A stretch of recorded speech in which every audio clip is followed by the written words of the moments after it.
ప్రేక్షకుల కోరిక మేరకు చాలా మంది అడుగుతున్నటువంటి విషయం గురించి ఇవాళ చర్చించడానికి మనతోటి పాస్టర్ విజయ్ ప్రసాద్ రెడ్డి గారు ఉన్నారు. ముందుగా వెల్కమ్ చేద్దాం.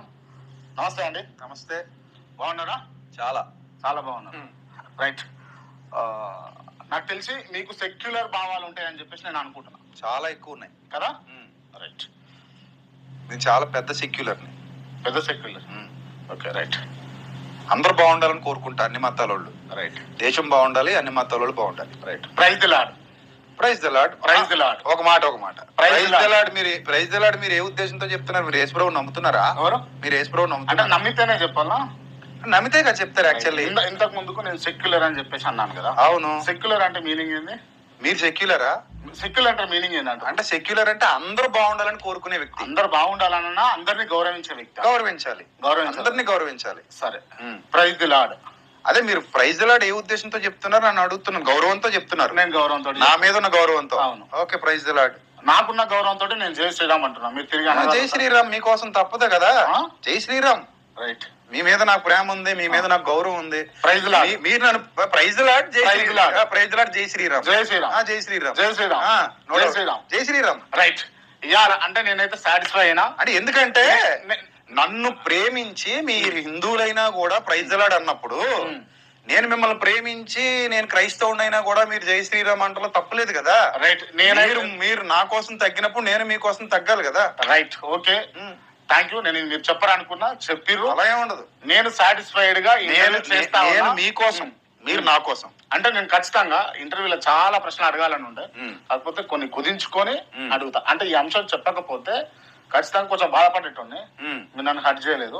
నేను హర్ట్ చేయను అలాగే ఎవరిని. ఎందుకంటే ఇప్పుడు రాముని నేను నమ్మట్లా, నేను యేసు ప్రభువునే నమ్ముతున్నా. మీరు ప్రభువుని నమ్మట్లా, మీరు రాముడినే నమ్ముతున్నారు.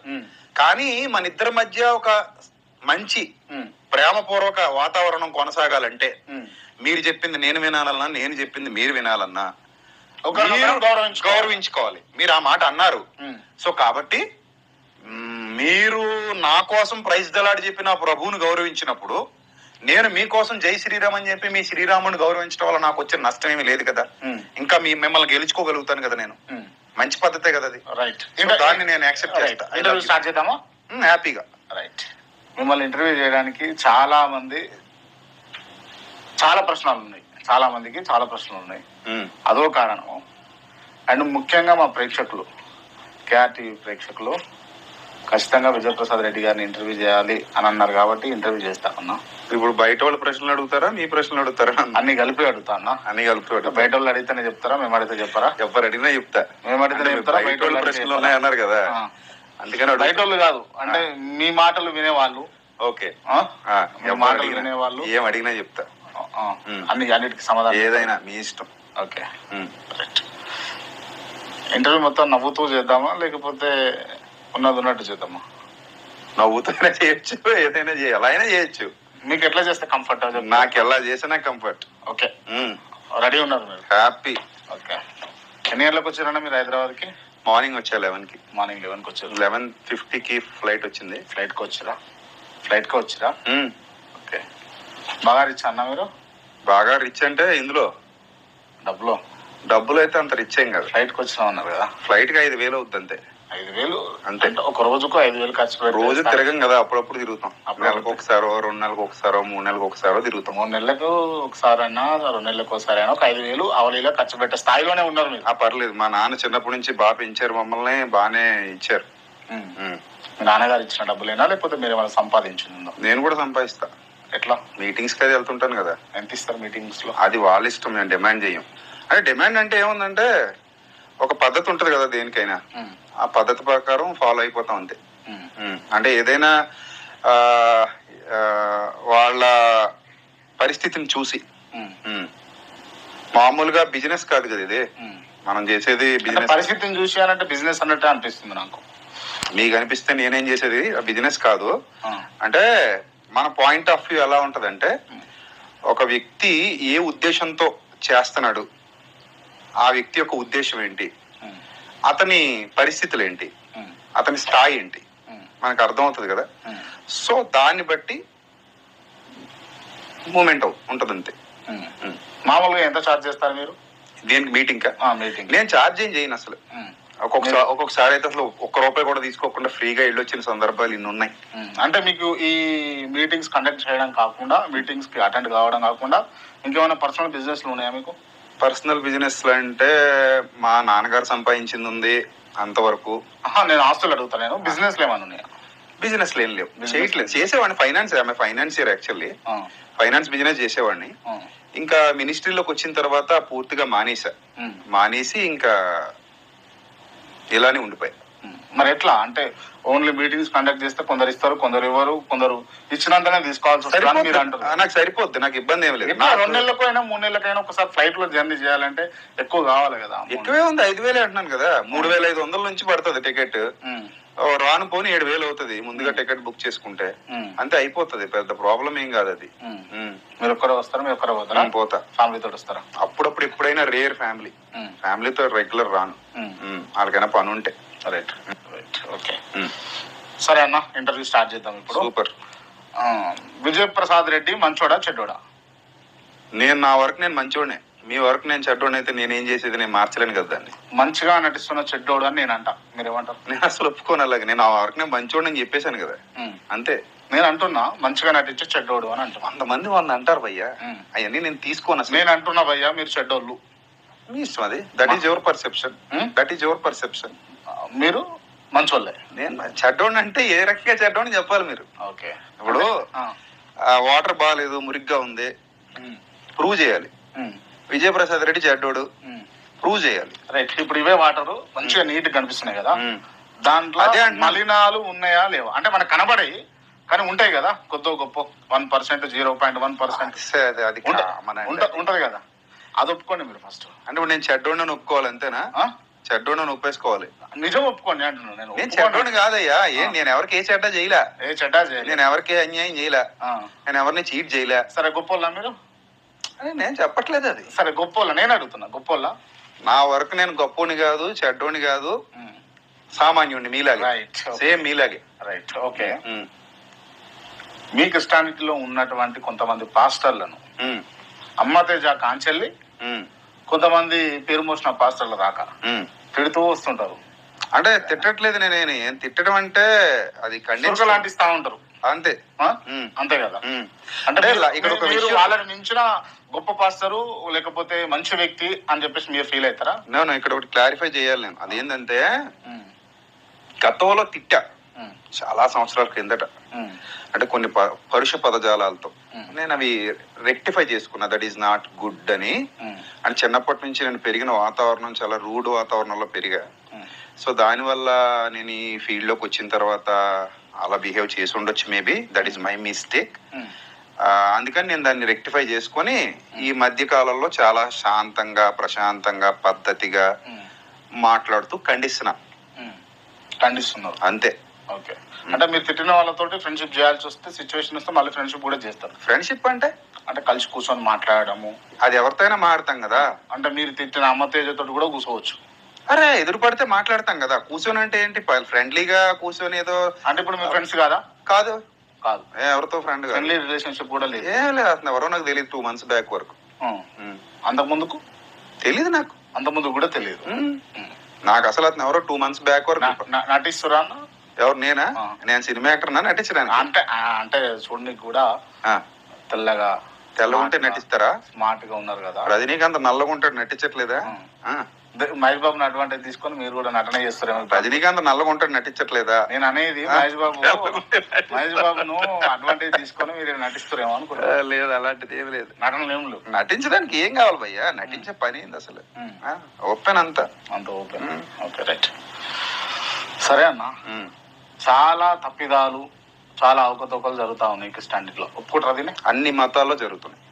నేను క్రిస్టియానిటీలో అడుగుతున్నా. నేను అన్ని మతాల్లో జరుగుతున్నాయని చెప్తున్నా, ఇంక్లూడింగ్ క్రిస్టియానిటీ. ఓకే, ఒప్పుకుంటారు కదా. ఎక్కడ మోసపోయేవాడు ఉంటాడో అక్కడ మోసం చేసేటోడు ఉంటాడు. మోసం చేసేటోడు ఉంటాడు కాబట్టి మోసపోతున్నారని నేను అంట. అది కూడా కరెక్టే. కానీ ఈడ ఒకసారి మోసపోతే తప్పు అనుకోవచ్చు. ప్రతిసారి మోసపోతున్నాడు అంటే తెంగరోడు అయి ఉండాలి, లేదా తెలుగు తక్కువ అయి ఉండాలి. అంటే అందరికి అన్ని తెలియవు కదా బై బర్త్ మీలాగా. అంటే బై బర్త్ నాకేం తెలియదు కానీ, అంటే ఒక వ్యక్తి పరిణతి చెందాలి కదా. ప్రతిసారి దెబ్బ తగులుతున్నప్పుడు ఇది దెబ్బని తెలియాలి, కొంచెం లాజికల్ థింకింగ్ ఉండాలి. కొంతమందికి అది ఉండకపోవచ్చు, జీవితాంతం ఇంకా ట్రాన్స్ లో బతికేస్తారు. కొంతమంది తెలివైన వాళ్ళు ఉంటారు, ఆలోచిస్తారు, అందరూ ఏం మాట్లాడుతున్నారో అన్ని వింటారు, వినదగున ఎవ్వరు చెప్పినా విననంతనే వేగపడకన్నట్టు అన్ని విని అందులో ఏది కరెక్టో తీసుకొని దాన్ని బట్టి వాళ్ళు రెక్టిఫై చేసుకుంటారు. Is the good one. చిన్నప్పటి నుంచి మనం అన్ని నేర్చుకుంటూనే వచ్చాం. చిన్నతనంలో మనల్ని మన అమ్మా నాన్న కూడా మోసం చేశారు. ఎలాగా? బూచి ఉంది, బువ్వ తినకపోతే బూచి వస్తుంది, నమ్మాం. నమ్మలేదా? మీరు కూడా నమ్మారు కదా? నమ్మారు లేదా? నమ్మే ఉంటామండి, నమ్ముతారు. ఇప్పుడు బూచి వస్తుందిరా, బువ్వ తినంటే తింటారు. అయింది, బూచి ఎక్కడ ఉందని అడుగుతారు. ఎదిగారు కదా, పరిణతి చెందారు. అలాగే ప్రతి మతంలో అందరూ పరిణతి చెందితే మోసం చేసేవాడి మాయలో పడిపోకుండా మన విజ్ఞతతో వివేకంతో తప్పించుకోవచ్చు, జాగ్రత్తగా ఉండొచ్చు. చిన్నతనంలో ఉన్నప్పుడు మీరైనా నేనైనా అమ్మ బూచి వస్తుంది అని చెప్పినప్పుడు భయపడతాము, వాళ్ళు చెప్పిన పనులు చేస్తుంటాము. తినడం కావచ్చు, పని కావచ్చు, ఇంకేదైనా కావచ్చు. ఎదిగిన తర్వాత పరిణతి చెందిన తర్వాత బయటకు వస్తాము, మనకు వచ్చిన పని చేస్తుంటాము, మనకు వచ్చిన జీతంతో మన కర్తవ్యాన్ని మనం వెళ్ళబుచ్చుకుంటాం. సో పరిణతి చెందినం, బాగుంది. పరిణతి చెందకుండా మన తల్లిదండ్రులు నువ్వు ఇంట్లో నుంచి బయటికి పోదు బిడ్డ, ఇంట్లోనే ఉండాలి అని చెప్పేసి చిన్నప్పటి నుంచి బూచొస్తుంది అని చెప్పేసి భయపెట్టుకుంటూ పెంచిరు అనుకో, ఇవాళ ఈ స్టేజ్ లో కూడా క్రాంతి అనేట ఆయనకు బూచొస్తుంది, నువ్వు విజయప్రసాద్ ఇంటర్వ్యూ చేయొద్దు అని అంటే ఇంట్లో కూర్చోవాలి నేను, అఫ్ కోర్స్ కదా. అట్లనే క్రిస్టియానిటీలో ఉన్నటువంటి మీలాంటి పాస్టర్లు, మీలాంటి పాస్టర్లు, నాలాంటి ఎందుకంటున్నారు మీరు? సరే, మీరు వేరా? మరి నేను వేరే కదా. సరే, విజయ్ ప్రసాద్ రెడ్డి గారు వేరు. విజయ్ ప్రసాద్ అంటే నాలాంటి వాళ్ళు ఇంకా ఉన్నారు, కానీ నా అందరూ నాలాంటి వాళ్ళు కాదు. అందరూ నాలాంటి అర్థం కాలే. అంటే ఒక మనిషిని ట్రాన్స్ లో కూర్చోబెట్టి చిన్నప్పటి నుంచి నువ్వు ఇలాగే ఉండాలి, తప్పైనా ఒప్పైనా నువ్వు చేయకూడదు, ఈ టైప్ ఆఫ్ క్యారెక్టర్ నాది కాదు. సో ఇలాంటి వాళ్ళతో నేను కలిసి ఉండలేదు, ఉండను కూడా. సో ఆ టైప్ ఆఫ్ ఉన్న వాళ్ళతో మాట్లాడండి. మీలాంటి నన్ను వాళ్ళతో కలపొద్దు అనేది నా భావన. నాలా ఉన్నవాడు ఎవడైనా ఓపెన్ గా అరే నాయన ఇది తప్పురా, ఇది రైట్ రా, తప్పు అయితే చెయ్యకు, ఒప్పు అయితే చెయ్యి అని చెప్పేవాడు ఎవడైనా ఉంటే వాళ్ళతో నన్ను కలపండి. అలాంటి వాళ్ళు కూడా ఉన్నారు. సరే, అలాంటి వాళ్ళు ఎలాంటి వాళ్ళు మొత్తం మీద ఇలాంటి పాస్టర్లు, ఓకే, ఇలాంటి పాస్టర్లు కావాలని క్రిస్టియన్స్ ని వాళ్ళ బలహీనతల మీద దెబ్బ కొడుతురా లేదా? బొచ్చుడు మంది ఉన్నారని చెప్పాను కదా ఇందాకే, కొడుతున్నారు. మనుషుల బలహీనతలు క్యాష్ చేసుకుని చాలా మతాల్లో చాలా మంది, ఈవెన్ క్రిస్టియానిటీలో కూడా వాళ్ళ బలహీనతలను క్యాష్ చేసుకుంటున్నారు. అది తప్పు. చాలా మంది ఖండిస్తున్నారు దాన్ని. ఇప్పుడు దేవుడు ఏదో మా దగ్గరే ఉన్నాడు, మా పక్కనే కూర్చున్నాడు, టచ్ అంటాం, లేకపోతే దేవుడిని మీ మీదకి పంపిస్తాం, అంత మేం చెప్తే ఎలా పడితే అలా ఆడతాడు ఆయన అని చెప్పేటోళ్ళు అన్ని మతాల్లో ఉన్నారు. ఇప్పుడు ఇక్కడ ఎలాగైతే జిమ్మిక్కులు ట్రిమ్మిక్కులు చేస్తున్నారో హిందూ మతాల్లో కూడా ఈ లింగాలు తీసేటోళ్ళు, బూడిద తీసి మోసం చేసేవాళ్ళు టీవీ 9లో కూడా మీ విలేకరులు చాలా సార్లు బయట పెట్టారు కదా. కామన్ అది. అదే చెప్తున్నా నేను. వాళ్ళని ప్రోత్సహిస్తారా వాళ్ళను? ఇది ఎక్కడ కూడా రా, ఇది అంతా వినేసిన తర్వాత ఇలా అడుగుతారేంటి బాబు మీరు? నేను ప్రోత్సహిస్తే నేను ఎందుకుంటాను ఇలాగా? నా వీడియోలన్నీ మీరు చూస్తారు కదా. చూస్తారు మరి ఇంకేంది, క్లియర్. వీడియోలలో తిడుతూ వెనకాతల ప్రోత్సహిస్తారా అన్నది నా ప్రశ్న. చూసారా మీరు ఎప్పుడైనా అలాగా? ఏది ఎవరినైనా ప్రోత్సహించినట్టు చూసారా? వీడియోలో తిట్టి వెనకెళ్ళి ప్రోత్సహించినట్టు. నేను అడుగుతున్నా, నేను నా ప్రశ్న నేను మీకు వేసిన దానికి ఆన్సర్ చెప్పాలి. ప్రశ్నలా లేదు, అది ఫిక్స్ చేసినట్టు ఉంది. సరే, ఫిక్స్ చేసిన అనుకోండి, అసలు తప్పది, అలా చేయకూడదు. ఈ గౌరవప్రదమైన స్థాయిలో ఉండి అలా చేస్తే అలా మీరు అది తప్ప చేయకూడదు. కొందరు కనిపించినటువంటి అంశాన్ని నేను మీ దృష్టికి తీసుకొచ్చిన. ఏమని చెప్పారు కొంతమంది? ఏమో విజయ్ ప్రసాద్ రెడ్డి బాగా యాక్టింగ్ చేస్తాడు వీడియోలలో అని చెప్పేసి. స్క్రాప్ అనుకుంటాను. స్క్రాప్ అనుకుంటాను. ఎంతటి వాళ్ళు ఆయన, ఎంతటి వాడైనా అబద్ధం చెప్తే స్క్రాపే. మీ క్రిస్టియానిటీలో ఉన్న ఎవడైనా అబద్ధం చెప్తే స్క్రాపే. నిజం నిర్భయంగా మాట్లాడాలి, ప్రూఫ్ తో మాట్లాడాలి. అంటే విజయ్ ప్రసాద్ రెడ్డి ఓన్లీ నిజాలే మాట్లాడతాడా? అంటే నేను అబద్ధం చెప్తే ఏ అబద్ధం చెప్పాడో చెప్పమని అడుగుతున్నాను కదా. పబ్లిక్ ప్లాట్ఫామ్ ఇది. చెప్పండి, అబద్ధం ఏం చెప్పాము? నేను ఎదురుగా ఏది మాట్లాడుతున్నానో వెనకాల అదే మాట్లాడతా. మొన్న రంజిత్ తోఫీర్ గారి గురించి మాట్లాడిన వీడియోలో కూడా అదే చెప్పా. మీరు హైదరాబాద్ లో నన్ను కలిశారు, ఆ రోజు మీరు ఏం మాట్లాడారు, ఇప్పుడు ఏం మాట్లాడుతున్నారు? నేను ఆ రోజు మీతో ఏది మాట్లాడాను, ఇప్పుడు అదే మాట్లాడుతున్నా అని చెప్పా. Okay, right. బైబిల్ గొప్పదా, ఖురాన్ గొప్పదా, భగవద్గీత గొప్పదా అంటే విజయప్రసాద్ రెడ్డి ఏం చెప్తారు? మీ నాన్నగారు గొప్పడా, మా నాన్నగారు గొప్పడా అంటే మీరేం చెప్తారు? ఎవరు? మీరు. నేను మిమ్మల్ని ప్రశ్న ఇచ్చిన ప్రశ్న సమాధానం కాదు. నేను అదే చెప్తాను, ఇందులోనే సమాధానం ఉంది. ప్రశ్నకు ప్రశ్న సమాధానం కాదు. మీ నాన్నగారు మీకు గొప్ప, మా నాన్నగారు నాకు గొప్ప, మీ మమ్మీ మీకు గొప్ప, మా మమ్మీ మాకు గొప్ప. హిందువులకు వాళ్ళ గ్రంథాలు గొప్పవి, మేమెవరం కాదనడానికి మీరెవరు కాదనడానికి. అలాగే ఖురాన్ అనేది ఇస్లాం వారికి గొప్పది, మనం ఎవరం కాదనడానికి. బైబిల్ క్రైస్తవులకు గొప్పది. That is the perception of devotees. వాళ్ళ పర్సెప్షన్ అలా ఉంది. You have to accept that. Right. ఇప్పుడు గల్లీలలోకి వచ్చి ఇంకొక పాయింట్ నేను చెప్తా. చెప్పండి. మన గ్రంథాన్ని అవతలి వాడు కించపరిచి మాట్లాడుతున్నప్పుడు అవతల వ్యక్తి, దట్ ఈ only that person, not a మొత్తం టోటల్ గుంపు కాదు, ఓన్లీ దట్ పర్సన్ కించపరిచి మాట్లాడుతుంటే మీరు ఆయన కూర్చొని మాట్లాడుకున్నప్పుడు మాత్రమే ఆ ప్రస్తావనలు ఏమైనా తేల్చుకోవచ్చు. దానికి అక్కడ ఎలిజిబిలిటీ ఉంది. అంటే ఇద్దరు యొక్క ఇష్టపూర్వకమైన చర్చా వేదిక లాగా. అలా కాకుండా పబ్లిక్ ప్లాట్ఫామ్ మీదకి వచ్చి వందలాది మంది కోట్లాది మంది మనోభావాలను దెబ్బతీస్తూ నీ గ్రంథం అలాగా నా గ్రంథం ఇలాగా అనడం సరైన పద్ధతి కాదు. నీ దేవుడిలాగా నా దేవుడిలాగా అనడం కూడా సరైన పద్ధతి కాదు. గల్లీలలోకి వచ్చి మైక్ సెట్లతోటి మత ప్రచారం చేసేటటువంటి క్రైస్తవులకు ఏం చెప్తారు మీరు? అంటే మత ప్రచారం అంటే మా మతంలో చేరండి, మా మతంలో చేరండి అని ఎవరు చెప్పినా తప్పే కదా. ఎవరు చెప్పినా తప్పే మా మతంలో చేరండి అని. మళ్ళొకసారి మా మతంలో చేరండి అని ఎవడు చెప్పినా తప్పే. క్రిస్టియన్స్ చెప్పినా, హిందువులు చెప్పినా తప్పే, క్రిస్టియన్లు చెప్పినా తప్పే. క్రిస్టియన్లు చెప్పినా 100 సార్లు మీరు అడిగినా అదే ఆన్సర్ చెప్తా. క్రిస్టియన్లు మా మతంలో చేరండి అని ఎవడు చెప్పినా తప్పే. అది యాక్చువల్లీ ఇక్కడ ఏంటంటే మనం ఎవరికైనా చెబితే మంచి చెప్పాలి. ఇప్పుడు నా వీడియోలు ఉన్నాయి, మీ వీడియోలు ఉన్నాయి. మీరు నాతో ఫోన్ చేసినప్పుడు కూడా మన ఇంటర్వ్యూ ద్వారా సమాజానికి మంచి జరగాలని అన్నారా? అవునా? అంటే మీ పర్సెప్షన్ ఏంటి? మన ఇద్దరం మాట్లాడుకుని కొన్ని విషయాలు చెప్పడం ద్వారా సమాజానికి ఏం జరగాలనేది మీ ఉద్దేశం. మంచి జరగాలి. అది యాటిట్యూడ్, గుడ్ యాటిట్యూడ్ అది. ఇప్పుడు మనం ఏదైనా మాట్లాడుతున్నప్పుడు, మనం ఏదైనా చెప్తున్నప్పుడు అవతలి వాడికి మేలు చేసే విధంగా ఉండాలి. అంతేగాని నా మతంలోకి వచ్చే అంటే ఏమవుతుంది? నీ మతంలోకి వచ్చేస్తే కదా. అంటే మతంలోకి రాగానే ఇప్పుడు నాకు పెళ్లి అయితలేదు, వెంటనే పెళ్లి అయిపోతుంది. లేకపోతే ఎవరికన్నా తోటోళ్లకు బిడ్డను కొడుకు పుడతలేడు, వెంటనే బిడ్డ కొడుకు పుడతారు. లేకపోతే కాలు పడిపోయింది, వెంటనే కాలు మంచిగా అయిపోతుంది. అన్ని మతాలు ఉన్నారు కదా వాళ్ళు. అన్ని మతాలు నా దగ్గర వీడియోలోనే చూపించినా మీకు. అన్ని మతాల్లో ఉన్నారు. నేను ఒక్క నిమిషం జగన్నాథ్ రెడ్డి గారు, నేను మిమ్మల్ని ఎవరికి రిప్రజెంటేటివ్ గా మాట్లాడుతున్నా? మిమ్మల్ని కూర్చోబెట్టి అదే నేను అంటున్నా. నేను హిందువులకు రిప్రజెంటేటివ్ మిమ్మల్ని కూర్చోబెట్టలేదు. నేను పాయింట్ లేకపోతే ముస్లింలకు నా పాయింట్ ఏంటంటే నేను కేవలం మతానికి విలువనిచ్చే వ్యక్తిని కాదు. నాకు మానవత్వం అన్నా హ్యుమానిటీ అన్నా చాలా ఇష్టం. నాకు యేసు ప్రభులో నచ్చింది కూడా అదే. ఆయనలో ఉన్న హ్యుమానిటీ నేను పీక్స్ చూసా, అంటే నేను నా అనుభవాల్లో. సో దానివల్ల నేను ఆయనకి అట్రాక్ట్ అయ్యా. సో అదే భావజాలం నేను ఇప్పటికీ కలిగి ఉన్నా. ఆయనలో ఉన్న ప్రేమ, ఆయనలో ఉన్నటువంటి నీతి, నిజాయితీ, యథార్థత, మనిషిని మనిషిగా చూసే తత్వం ఏదైతే ఉందో, I like him very much, I love him very much. So ఆ భావజాలాన్ని కలిగిన వ్యక్తిగా నేను అందరినీ ఒకేలా చూస్తా. ఫస్ట్ నాకు మనిషిని చూడగానే ఇతను కూడా నాలాగా ఒక మానవుడు, దేవుని స్వరూపం కలిగిన వాడు, దేవుడి పోలిక కలిగిన వాడు అనే భావజాలం నాకు మొదట కనబడుతుంది. మీరైనా ఇంకొకరైనా ఎవరైనా అంతే, మనందరం ఒకటే పరమాత్ముడి సంతానం అనేది నా భావన. సో కాబట్టి మోసం చేసేవాడు ఎక్కడున్నా వాడిని మనం ఎక్కడైనా ఖండించాలి. ఈవెన్ మీరు నన్ను అడుగుతున్నారు కాబట్టి చెప్తున్నా, ప్రలోభాలకు గురి చేసి మీ అప్పులు తీరిపోతాయి మా దగ్గరకు వస్తే, మీ రోగాలు తగ్గిపోతాయి మా దగ్గరకు వస్తే, మీ సమస్యలు పోతాయి మా దగ్గరకు వస్తే, మీకు ఏవో మా దగ్గరకు వస్తే అద్భుతాలు జరిగిపోతాయి అని ఇలా భూ సంబంధంగా మాట్లాడే ప్రతి ఒక్కడు కూడా మోసగాడే. అలాంటి వాళ్ళు నమ్మొద్దని సాక్షాత్ యేసుప్రభు చెప్పారు బైబిల్లో. రైట్. ఈ గుండ్లు కొట్టించుకునే ఆచారం ఎక్కడండి క్రిస్టియానిటీలో? వాళ్ళు పెట్టుకున్నది బైబిల్లో ఎక్కడ? అలాంటి బైబిల్ ఉందా?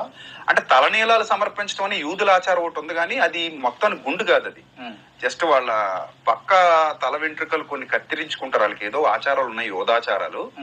అది గుండు కొట్టించుకునేది అనేది పూర్తిగా హిందువుల ఆచారం. సో దాన్ని అడాప్ట్ చేసుకుని ఇల్లు గుండ్లు కొట్టించుకోవటం అలాంటివి చేస్తున్నారు. గౌరీపట్నం అది. నేను దాన్ని ఎప్పుడో 7-8 సంవత్సరాల నుంచి ఖండిస్తున్నాను నేను. రైట్. ఇది ఒకటి. అండ్ ఇంకొక అంశం ఏంటంటే, నేను ఒగ్గు కథ విన్నా నేను. ఒగ్గోళ్ళు అంటే ఈ ఏమంటారు, అది గొంగడ వేసుకొని రెడ్ కలర్ తలపా కట్టుకొని డోళ్ళతోటి ఎల్లమ్మ కథ, లేకపోతే మల్లన్న కథ, లేకపోతే బీరప్ప కథ, దుర్గమ్మ కథ ఇవి చెప్పంగా విన్నా. తద్వారా యేసయ్య కథ కూడా చెప్తా ఉన్నారు. ఎవరళ్ళు విన్నారా మీరు ఇది? అది తెలీదు. అంటే హరికథ బుర్రకథ టైపా? సేమ్ అదే థీమ్ లా వీణ పట్టుకుని చెప్తారు. అదేనా? వీణ పట్టుకుని చిడతలు వాయించు కళాకారులు చెప్పుకుంటున్నారేమో మరి. మంచిగా చెప్తే తప్పే ఉంది, ఏదో ఏదో చెప్తారు. అంటే ఓకేనా ఈ సంస్కృతిని కాపీ చేయొచ్చు అంటారా? సంస్కృతి ఏముంది, అది జస్ట్ కళది. ఇప్పుడు కళాకారుడు అంటే సినిమా ఉంది, అదో కళ. అందులో ఏదైనా చూపించవచ్చు. కరుణామణి సినిమా తీశాడు, అన్నమయ్య సినిమా తీశాడు. సినిమా ద్వారా వాళ్ళు ఒక మంచి విషయాన్ని ప్రపంచానికి చెప్దాం అనుకుంటే ఎలాగో ఈ కళ కూడా అంతే. ప్రతిదాన్ని మనం భూతత్వంలో చూసి తప్పు పట్టడానికి ఏముంది? ఇప్పుడు దానికి ఏమైనా పేటెంట్ తీసుకున్నారండి? నాకు అర్థం కాదు. ఈ కళ ఇక్కడ పుట్టింది కాబట్టి ఇక్కడ వాళ్ళు దీనికే యూజ్ చేయాలని ఎవడో పేటెంట్ తీసుకోలేదు కదా. వరల్డ్ వైడ్ ఎన్నో మనం వాడుకోవట్లేదా? ప్రపంచీకరణ మంచికి దేన్నైనా వాడతాం. మరి తప్పే ఉంది. ఇప్పుడు మరి కెమెరాలన్నీ మనం కనిపెట్టుకున్నాం ఏంటి? విదేశాల వాళ్ళు కనిపెట్టినాయి కదా, మనం వాడుకుంటున్నాం. ఈ టెక్నాలజీ అంతా మనకి ఎక్కడది? విదేశాల వాళ్ళదే కదా. ప్రపంచంలో కూడా కొంచెం ఉన్నది. ఏముంది టెక్నాలజీ? ఏం లేదా మన దేశంలో? నాకే శాస్త్రవేత్త తక్కువ, కొంతమంది ఉన్నారు తప్ప ఇంత హెవీ టెక్నాలజీని మన దేశంలోంచి తీసుకొచ్చినట్టుగా. భారతదేశం అంటే గౌరవం లేదా మీకు? నాకు భారతదేశం అంటే పిచ్చి ప్రేమ. I mean India.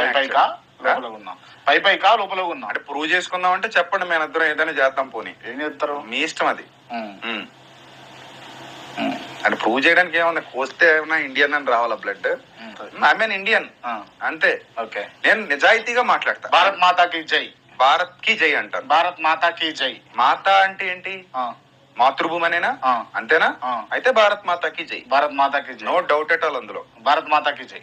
భారత్ మాతాకి జై. మాతృభూమి భారత్ మాతాకి జై. భారత్ మాతాకి జై వినపడలేదా? గట్టి చెప్పను. ఇంకా నాకు వినపడదన్నా ఎక్కువ. భారత్ మాతాకి జై ఏంది ఇప్పుడు? ఓకే, భారత్ మాతాకి జై, భారత్ పితాకి జై, భారత్ భూమికి జై. భారతీయులందరూ నా సహోదరులు. I love my India. బాగా క్రిటిసైజ్ చేసి మాట్లాడితే, నవ్వుతూ మాట్లాడితే సీరియస్ కాస్త కామెడీ అయిపోతుంది అనుకుంటారా అన్న మీరు? నేనా? దేనికి? ఎలాగా? ఇప్పుడు చేసిందే అంటే అంటే సీరియస్ అంటే ఇదే. ఏంది సీరియస్? ఇదే అన్న. ఇప్పుడు నవ్వుతున్నారు కదా, నవ్వుతూ మాట్లాడుకుందాం అని ఇందాకే అన్నారు కదా స్టార్టింగ్ లో మీరు. నేను అడిగిన నవ్వుతూ మాట్లాడుకుందామా లేకపోతే ఎలా అయినా ఓకే అన్నాను కదా. మరి అప్పుడు నవ్వుతే తప్పే ఉంది. నేను సీరియస్ గా క్వశ్చన్ అడిగిన ప్రతిసారి మీరు నవ్వుతా ఉన్నారు కదా. నాకు నవ్వు వస్తుంది, కామన్ గా నవ్వు వస్తుందా? అంతే. అన్ని చోట్ల నవ్వు వస్తుందా? ఎక్కడైనా నవ్వుతూనే ఉంటా. ఎక్కడైనా చిన్న జీవితం, నవ్వుతూ కాకపోతే ఏడుతూ బతకాలా? అంతే కదా. ఈ రోజు ఉంటాం, రేపు పోతాం. ఉన్నంతకాలం ఎలా ఉండాలి? మీ పర్సెప్షన్ ప్రకారం ఏడుతూ ఉండాలా? నవ్వుతూ ఉందాం, సరదాగా అందరితో ఉందాం, సంతోషంగా ఉందాం, ఆనందంగా ఉందాం. నాకు చాలా ప్రశ్నలు ఉన్నాయి మిమ్మల్ని అడిగేటి. నాకు ఒక చిన్న ప్రశ్న. మీరు అడగండి. మీరు ఏ మతానికి చెందిన వాళ్ళు? నేనా అన్నా? రైట్, అంటే ఎవరు అడగలేదు, మీరు అడిగారు కాబట్టి నేను చెప్తా ఉన్నా. హిందూ మతం అన్నా. సంతోషం. రైట్, అంటే నాకు క్లారిటీ కోసం. రైట్, ఇప్పుడు చెప్పండి. రైట్, అంటే హిందువుల్లో మీ ఇష్టదైవం ఎవరు? ఎవరు మీ ఇష్టదైవం? నాకు అందరు దేవుళ్ళు ఇష్టం అన్న. అందరు ఇష్టం. ఎవరు ఎక్కువ తక్కువ లేదు. నాకు అసమానతలు ఉండవు. ఇంటర్వ్యూ చేసేటప్పుడు కూడా హిందువులను ఒకలా, క్రిస్టియన్లను ఒకలా, లేకపోతే ముస్లిం తెలుసు నాకు. అందుకే ఒప్పుకున్నా మీతో. లేకపోతే ఇంకొకరు ఎవరైనా అయితే అసలు ఒప్పుకోను. చూసా, 2-3 చూసా. మీరు అడిగే విధానం, ఖండించే, క్వశ్చన్ చేసే విధానం, ఐ లైక్ దట్. నచ్చింది. ఫోన్ లో కూడా చెప్పాను కదా. సో అందుకే ఒప్పుకున్నా. లేకపోతే ససేమిరా అసలు. నాకు ఎందుకు ఇంటర్వ్యూలు ఇవ్వరు? నాకు నచ్చాలి మనిషి నచ్చాలా, లేకపోతే అనవసరంగా లేని ఓటి అడుగుతారు? అనవసరంగా ఎవరు ఏవడినా అసలు ఐ డోంట్ కేర్. నేను భయపడను. చిన్నప్పటి నుంచి మొండోండి, అస్సలు భయపడను. సైతాన్ అంటే ఏంటిదన్నా? చీకటి అని అర్థం. అంతే. చీకటి అంటే ఒక చెడ్డది. బైబిల్లో ఉందా మెన్షన్ చేసి? ఉంది. చీకటి, సైతాన్ అంటే చీకటి అని ఉందా? అంటే చీకటి సంబంధమైనది, దురాత్మ సంబంధమైనది. ఆత్మకు సంబంధించిందా? ఎస్, ఆత్మకు సంబంధించి. ఎస్, మొదట చీకటి అన్నారు, ఇప్పుడు ఆత్మ అంటున్నారు. అదే నెగిటివిటీ. అది ఒక అంటే దేవునికి. ఆత్మకు ప్రాణం ఉంటదా? ప్రాణం వేరు కదా, జీవం. ఆత్మ అంటే జీవం కదా. ఇప్పుడు ఆత్మ అనగానే జీవం. మీరు క్వశ్చన్ చాలా క్లారిటీగా అడగాలి. ఒకటి చెప్పేంత ఇంకో దాంట్లోకి వెళ్ళిపోయి కన్ఫ్యూజ్ చేసేలా కాకుండా ప్రశాంతంగా చక్కగా అడిగితే అన్ని చెప్తా. సరే, ఇప్పుడు సైతాన్ అంటే జీవ ఆత్మన చెప్పండి. ఆత్మ, ఆత్మ దురాత్మ. ఓకే, దానికి దేహం ఉంటదా? ఉండదు కదా. ఆత్మలకి దేహం ఉండదు కదా. ఆత్మలకి దేహాలు ఉండవు. దేహాల్లో ఉన్నది మానవులు. రైట్. సైతాన్ కనిపెట్టింది ఎవరు? కనిపెట్టాను కదా. వస్తువా? వస్తువు కాదు కదా. అంటే నేను చూసి హిందూ గ్రంథాలలో కావచ్చు, లేకపోతే ఖురాన్లో కావచ్చు, బైబిల్లో కావచ్చు, అన్నింట్లో కూడా ఉంది ఆ ప్రస్తావన. ఉంది, అన్నింట్లో ఉంది కదా. ఎవరు బైబిల్లో రాయడానికి కారణం, సైతాన్ ప్రస్తావన రాయడానికి కారణం? దేవుడే బైబిల్లో రాయడానికి కారణం. దేవుడు అంతే. మరి దేవుడు ఎవరు? దేవుడు ఎవరంటే దేవుడు నీ దృష్టిలో దేవుడు? నా దృష్టిలో అయితే సృష్టికర్త, తండ్రి. అంతే. తండ్రి అంటే మీ నాన్న దేవుడు, మీకు సమస్త ఆత్మలకు తండ్రి. ఇప్పుడు అలా కాదు. ఆయన పేరేంది? మినిస్టర్ అనగానే హోమ్ మినిస్టర్ ఉంటాడు, ప్రైమ్ మినిస్టర్ ఉంటాడు, అంతే కదా. చీఫ్ మినిస్టర్ ఉంటాడు. తండ్రి అనగానే మీ నాన్న అంటే ఎలా కుదురుతుంది? భూ సంబంధంగా ఒక నాన్న ఉంటాడు, యూనివర్సల్ గా ఒక నాన్న ఉంటాడు కదా. మీరు నమ్మే దేవుడు ఎవరు? మీరు నమ్మే దేవుడు ఎవరు? నేను నమ్మే దేవుడు ఎవరు? నేను నమ్మే దేవుడు బైబిల్లో ఉన్న దేవుడే, యేసయ్య. అంతే. యేసు ప్రభు. అంతే. అంతే కదా. అంతే. మరియమ్మ యేసు ప్రభు వారి తల్లి. ఆమె దేవత కాదు. దేవత కాదు. దేవత కాదు. అలా అని బైబిల్లో లేదు. దేవత అని రాయలేదు. అంటే బైబిల్లో ఏది రాస్తే ఉత్తమురాలైన ఒక్క నిమిషం, బైబిల్లో ఏది రాస్తే అదే నిజము, అదే నమ్ముతారు మీరు, అంతేనా? అంటే ఇట్స్ ఏ లా, మీరు పాటించే లా కాదు. భక్తి జీవితానికి సంబంధించినటువంటి లా. ఇప్పుడు మనం భారతదేశంలోనో రాజ్యాంగాన్ని అనుసరిస్తాం కదా, అలాగే భక్తి జీవితానికి సంబంధించి న్యూ టెస్టమెంట్ అనేది క్రీస్తు ద్వారా వచ్చినటువంటి చట్టం. ఈ చట్టాన్ని అనుసరిస్తాం. క్రీస్తు ఏ విధంగా ఏర్పడ్డా? ఏర్పడడం అంటే మీ క్వశ్చన్ లో క్లారిటీ లేదు. క్వశ్చన్ లో కాదు కానీ ఏర్పడడం అంటే ఎట్లా పుట్టిండు అంటున్నా. మరియమ్మకు పుట్టాడు. మరియమ్మకు పుట్టాడు అంటే దేవుడు సృష్టించిన సృష్టి, లేకపోతే దేవుని ముందు ఇంకో సృష్టి ఉండేనా? అర్థం కాల. రైట్. ఇది మళ్ళా తీసుకుంటున్నా నేను. యేసుక్రీస్తు దేవుడు అన్నారు మీరు. యేసుక్రీస్తు మరియమ్మకు పుట్టిండని మీరే అన్నారు. అంటే ఇప్పుడు ఆయన భూమి మీదకి రావటానికి మరియమ్మ అనే ఒక కన్యని, ఒక ఉత్తమురాలైన కన్యని, ఆయన ఒక సాధనంగా వినియోగించుకుని ఆమె గర్భం గుండా ఈ భూలోక ప్రవేశం చేశాడు. అంత ముందుకు యేసు ప్రభు ఎక్కడుండే? పరలోకంలో ఉన్నాడని ఉంది బైబిల్లో. పరలోకవాసిగా ఉన్నాడు, ఆత్మరూపిగా ఉన్నాడు. సో ఈ భూమి మీదకి రావాల్సిన సమయం ఆసన్నమైనప్పుడు కార్యార్థిగా వచ్చాడు. తన కార్యాన్ని నిర్వర్తించడానికి, సమాజానికి చేయాల్సినటువంటి ఆ మంచి కోసం దిగొచ్చాడు ఈ లోకానికి అనేది బైబిల్ చెప్తోంది. అది మా క్రైస్తవుల ఈ సృష్టికి కారణమన్నా మీరు, నేను, మా కెమెరామ్యాన్, వాళ్ళు అక్కడ కూర్చున్న వాళ్ళందరికీ పుట్టడానికి కారణం ఇవాళ భూమి మీద ఉన్నావు అంటే కారణం అంటే దైవ చిత్తం. దైవ చిత్తం అంటే యేసు ప్రభు. అంటే నేను ఏమంటానంటే, ఇప్పుడు దైవ చిత్తము అంటే దేవుని యొక్క మహాసంకల్పం మేరకు మానవులందరూ ఈ లోకానికి వచ్చారు. కలిగి ఉన్నది ఏది ఆయన లేకుండా కలగలేదు. ఇప్పుడు హిందువుల విశ్వాసం ప్రకారం వాళ్ళ దేవుడు మీ విశ్వాసం ప్రకారం సమస్తాన్ని సృష్టించింది మీ దేవుడు. మా విశ్వాసం ప్రకారం ఆబ్వియస్లీ సమస్తాన్ని సృష్టించింది మా దేవుడు అని అనుకుంటాం. అల్లా సమస్తాన్ని సృష్టించాడని ఇస్లాం వారు అనుకుంటారు. దాంట్లో ఇంకా క్వశ్చన్ చేయడానికి ఏముంది? అంటే ఆల్రెడీ మనుషులు ఉన్న తర్వాత దేవుడు వచ్చిండు. మనుషులు ఆల్రెడీ భూమి మీద ఉన్న తర్వాత దేవుడు వచ్చిండు అని అంటే పని మీద వచ్చాడు అంటున్నాను. పని మీద వచ్చాడు. ఆయన ఉన్నాడు ఆల్రెడీ. ఆయన ఆల్రెడీ ఉన్నాడు, కార్యార్థిగా వచ్చాడు. ఓకే, ఏం పని అన్నా? ఎక్కడైతే అంటే యేసుప్రభు వారి పని ఏంటన్నా, యేసుప్రభు వారి పని సత్యాన్ని స్థాపించడం. చాలా ఉన్నాయి పనులు, ఒకటి కాదు. ఒకటి సత్యమును గురించి సాక్ష్యం ఇవ్వడానికి, సత్యాన్ని స్థాపించాలనేది ఒకటి నిబంధన ఏర్పాటు చేయడానికి. రెండోది పాపాన్ని క్షమించడానికి, మొట్టమొదటిసారి పాప క్షమాపణ కోసం ఒకటి, పవిత్ర రక్తాన్ని చిందించడానికి. ఇంకా చాలా ఉన్నాయి బైబిల్ ప్రకారంగా. ఆయన కార్యాలు చాలా ఉన్నాయి. ఓకే, ఈ పాపాలు చేసిన వాళ్ళకు అంటే ప్రేయర్ చేస్తే, పాపలు ప్రేయర్ చేస్తే వాళ్ళు పాపం తొలగిపోతుందా వాళ్ళకి? అలాంటిది ఏమి ఉండదా? లేదు అసలు ఎక్కడ. ఓకే, ఏడలేదు. చేసేవాళ్ళు ఉన్నారు కానీ ఉత్తుది, అది తప్పది.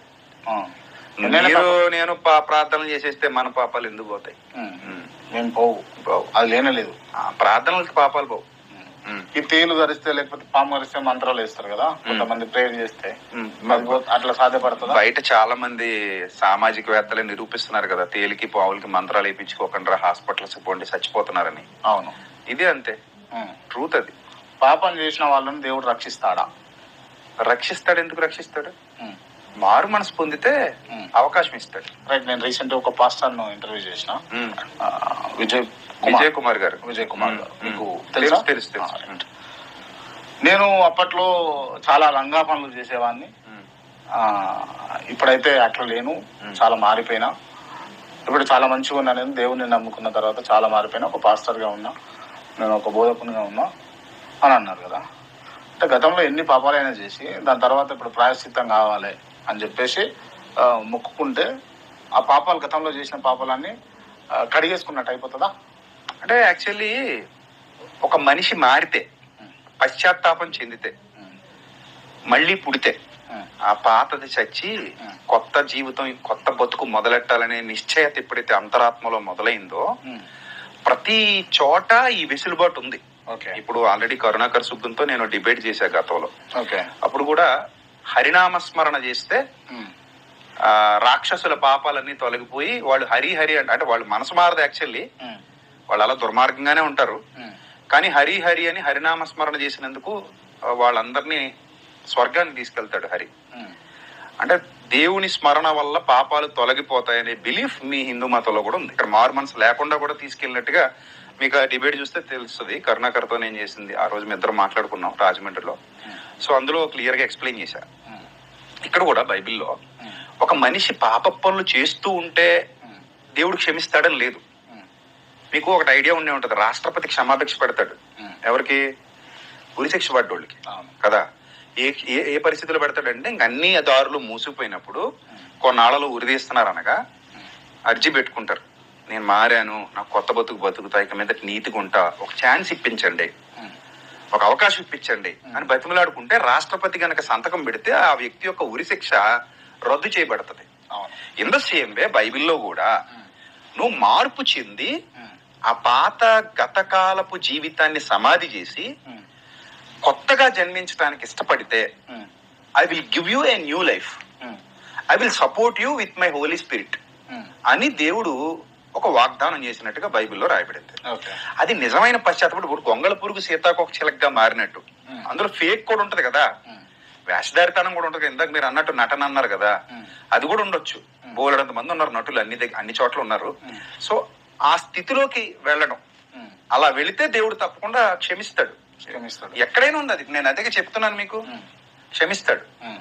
క్షమించకపోతే ఇప్పుడు మన అమ్మా నాన్న మనల్ని ఎన్నోసార్లు క్షమించకపోతే మనం ఈ స్థాయిలో ఉండేవాళ్ళమా? చిన్న చిన్న తప్పులకి ఇంట్లోంచి గెంటేస్తే ఎప్పటికి మనం అడుగు తినేటోళ్ళం. కానీ మనం చాలా విషయాల్లో అమ్మా నాన్న క్షమించి అవకాశాలు ఇచ్చి సంస్కరించారు. అరే నాన్న ఇది తప్పురా, ఇది మంచిరా. దేవుడు కూడా అలాగే సంస్కరిస్తాడు, అది ఆయన ఇష్టం.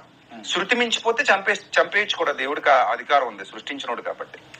అంతే. అంటే ప్రేయర్ చేసుకోవచ్చు, మళ్ళీ పశ్చాత్తాప పడవచ్చు అని అంటారు. పాపాలు చేసి పశ్చాత్తాపం. ఇక్కడ ఇంకో క్లారిటీ ఇవ్వాలి. ఒక్కసారి రియలైజ్ అయినోడు మళ్ళీ ఆ బురదలో దిగుతాడా? దిగితే వాడు రియలైజ్ అయినట్టు కాదు కదా. నా పాయింట్ అర్థమైందా? ఇప్పుడు మీరు రియలైజ్ అయ్యారు, గతంలో మీరు నక్సలైట్ అనుకుందాం, జనజీవన స్రవంతిలో గెలిచిపోయారు ప్రభుత్వం మాట విని. ఇప్పుడు జనజీవన స్రవంతి నుంచి మళ్ళీ నక్సలైట్ అవుతానన్నారు అనుకోండి, that is not original repentance. అది యాక్టింగ్, అది వేషధారితనం. అలాంటి వేషధారితనం అంటే మనకి ఎలా క్షమాపణ దొరుకుతుంది? దేవుడికి అన్ని తెలుసు కదా. ఇక్కడ మనం యాక్టింగ్ చేసినంత కాలం చేస్తాం, ఏదో రోజు చచ్చిపోతాం అంతే. ఇప్పుడు ఈ సృష్టిని అంతా దేవుడే సృష్టించిందా? ఇది నా క్వశ్చన్. నేనైతే అదే నమ్ముతాను. దేవుడు లేకుండా సృష్టి ఎలా వస్తుంది? రాదు కదా. మిమ్మల్ని ఎందుకు క్రిస్టియానిటీలో పుట్టించిండు, నన్ను ఎందుకు హిందూ? నేను క్రిస్టియానిటీలో పుట్టించలేదు. ఆయన మీరు కూడా హిందువులేనా మొదట? మరి పక్కా హిందువులే. బొట్టు పెట్టుకుంటా? బొట్టు ఏంటి, రాముడు గుడికి వెళ్ళేటోడిని. మా నాన్నగారు పక్కా రామ్ భక్తులు, మా అమ్మ శివ భక్తులు. ఎట్లా జరిగింది మీరు క్రిస్టియానిటీ? అదంతా చెప్పాలంటే చాలా టైం పడుతుంది. మరి ఒక మాటలో చెప్పండి. ఒక మాటలో అంటే నేను చిన్నప్పటి నుంచి హిందూనే. మధ్యలో అంటే నాకు హిందూ మతం మీద ఏ ద్వేషం లేదు. నేను హిందువుల్ని చాలా ప్రేమిస్తా, మీకు తెలుసా విషయం. కావాలంటే నా వీడియోలు చూసుకోండి. నా బంధువులందరూ ఎప్పటికీ హిందువులే, వాళ్ళందరితో నేను కలిసిమెలిసి ఉంటా. నాకు హిందువులన్నా, హిందూ సహోదరులు బంధువులు అందరితో కూడా మంచి అవినాభావ సంబంధమే ఉంది. అలా వాళ్ళ గ్రంథాల గురించి కానీ, వాళ్ళ దేవతల దేవుళ్ళ గురించి కానీ ఎవడైనా తప్పుగా మాట్లాడినా నేను ఖండిస్తాను. తప్పురా, అలా చెప్పకండి అని చెప్తా. సో కాబట్టి నేను నా ఇష్టపూర్వకంగా ప్రభువుని గురించి తెలుసుకుని 2010 వరకు నేను నాకు నచ్చినట్టే ఉన్నా. 2010 తర్వాత నేను ఆయన యొక్క పరిశుద్ధతకి, అంటే పరిశుద్ధత అంటే కరుణాకర్ అంటాడు పెళ్లి చేసుకోలేదు కాబట్టి యేసు ప్రభు పరిశుద్ధుడు అంటారు వీళ్ళు అంటాడు.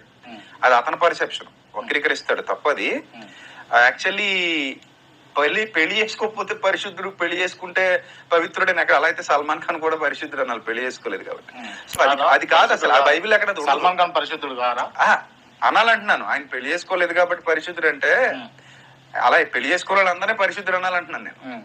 సో ఇక్కడ కరుణాకర్ అలా వక్రీకరిస్తాడు జనాన్ని దారి తప్పించడానికి. కాకపోతే యాక్చువల్లీ పాయింట్ ఏంటంటే అక్కడ బైబిల్ అక్కడ పెళ్లి చేసుకోకపోతే పరిశుద్ధుడు అని ఉండదు.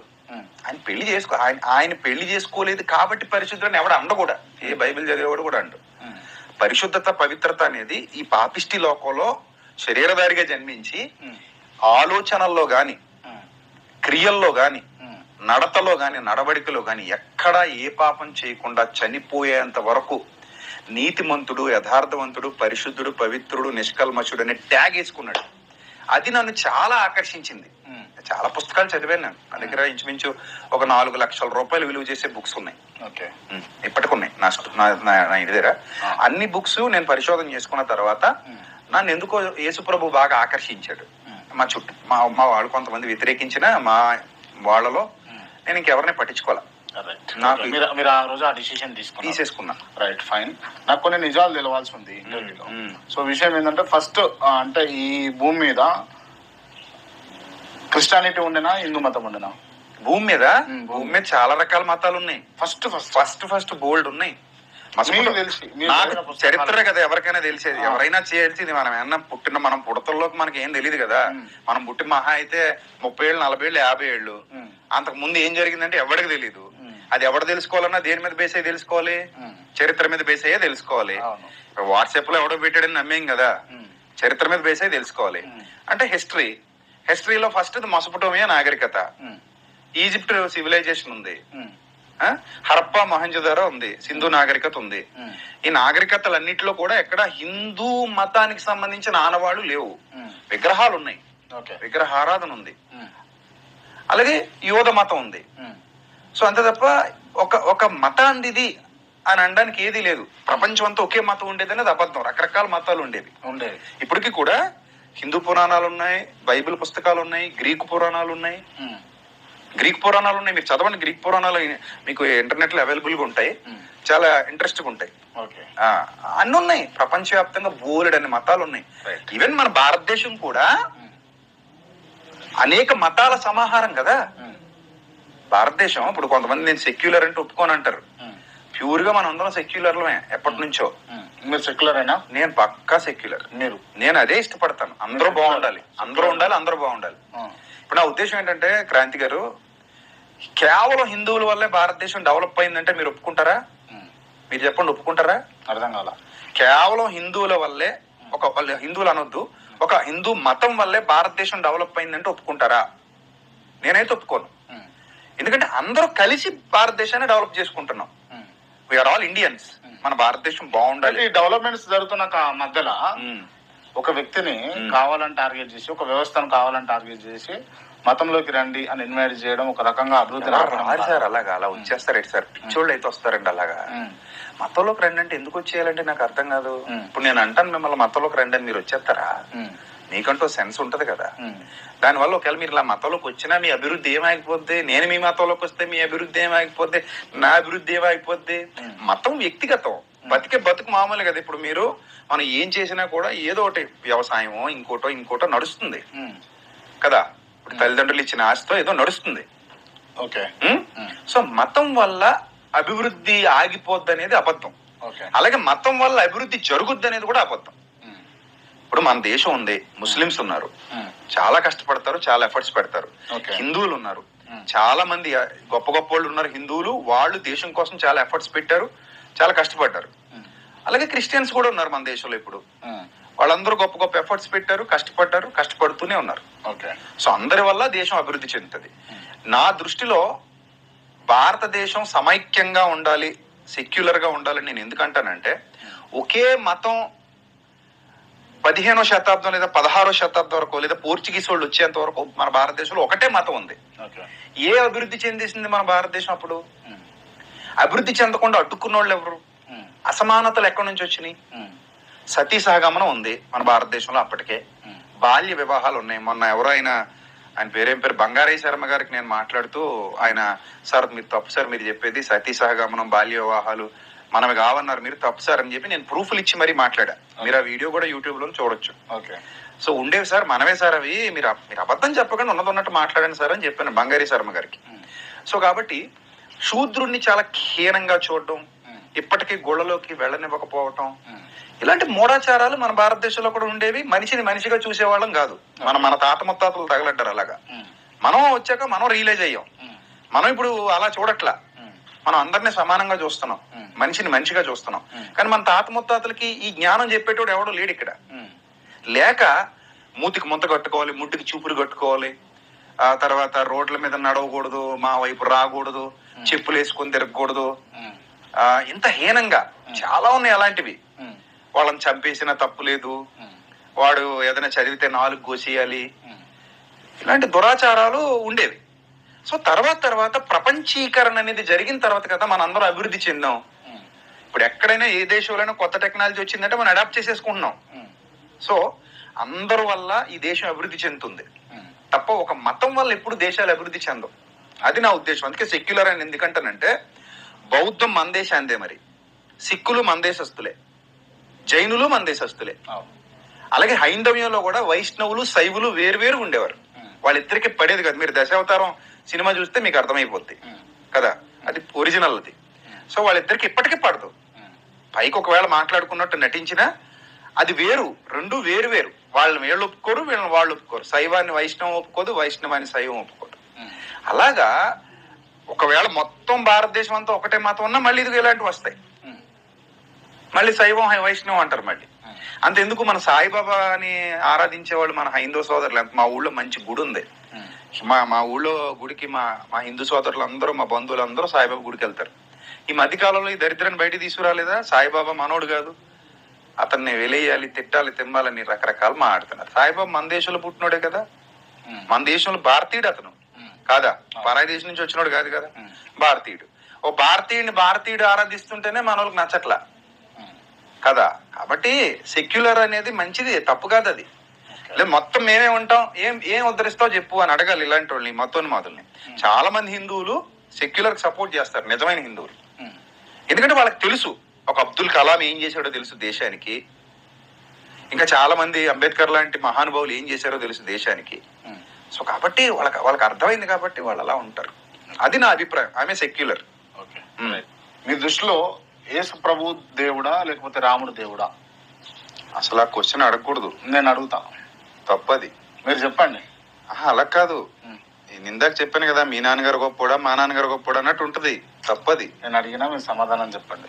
ఇప్పుడు యేసు ప్రభు నాకు దేవుడు అయితే, రాముడు హైందవ సోదరులందరికీ దేవుడు. నేను నమ్మనంత మాత్రాన ఆయన దేవుడు కాకుండా పోడు, వాళ్ళు నమ్మనంత మాత్రం నాకు ఈయన దేవుడు కాకుండా పోడు కదా. సో కాబట్టి ఆ క్వశ్చన్ ఈజ్ వెరీ రాంగ్. ఎందుకంటే దాని వల్ల మీరు చెప్పిన ఆన్సర్ నాకు నచ్చింది. మీరు మళ్ళీ చెప్పరా ఆన్సర్ నాకు? నేను నమ్మనంత మాత్రాన వాళ్ళకి రాముడు దేవుడు కాకుండా పోడు, వాళ్ళు నమ్మనంత మాత్రాన నాకు యేసుక్రీస్తు దేవుడు కాకుండా పోడు. ఇక్కడ నేను యేసు ప్రభు దేవుడు అని ఎలా నమ్ముతున్నానో అక్కడ వాళ్ళు కూడా రాముడు దేవుడు అని నమ్ముతున్నారు. సో దేవుళ్ళు ఎంతమంది ఉంటారా అనే ప్రశ్న వచ్చినప్పుడు, దేవుడు ఎవరు అనేటువంటి చర్చ జరుగుతున్నప్పుడు అందరూ కూర్చొని పుస్తకాలు ముందేసుకుని ప్రేమపూర్వకంగా మాట్లాడుకుని డిసైడ్ చేసుకుంటే అది మంచి విషయం. అంతేగాని ఒక్కడిని చేసి నన్ను ఇంటర్వ్యూలో కూర్చోబెట్టి రాముడు దేవుడా యేసుప్రభు దేవుడా అని అడిగితే తప్పు కదా, అది చాలా తప్పది. ఆ క్వశ్చన్ మీరు ఎవరిని అడగండి, ఎప్పుడు కూడా ఎవరిని అడగకూడదు కూడా. ఎందుకంటే ఇప్పుడు ఎవడైనా యేసుప్రభు దేవుడు రాముడు దేవుడు కాదు అన్నాడు అనుకోండి, కంగారు పడి, అప్పుడు వాళ్ళందరినీ హట్ చేసినట్టే కదా. అది సెక్యులరిజం ఎలా అవుతుంది?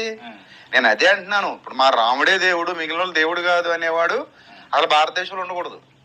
మా యేసుప్రభువే దేవుడు, మిగిలిన ఎవరు దేవుళ్ళు కాదని దూషించేవాడు భారతదేశంలో ఉండకూడదు. ఇప్పుడు నీ దేవుడు దేవుడా, నా దేవుడు దేవుడా, ఇంతమంది దేవుళ్ళు ఉండరు కదా, అందరికీ ఒకటే సృష్టికర్త కదా.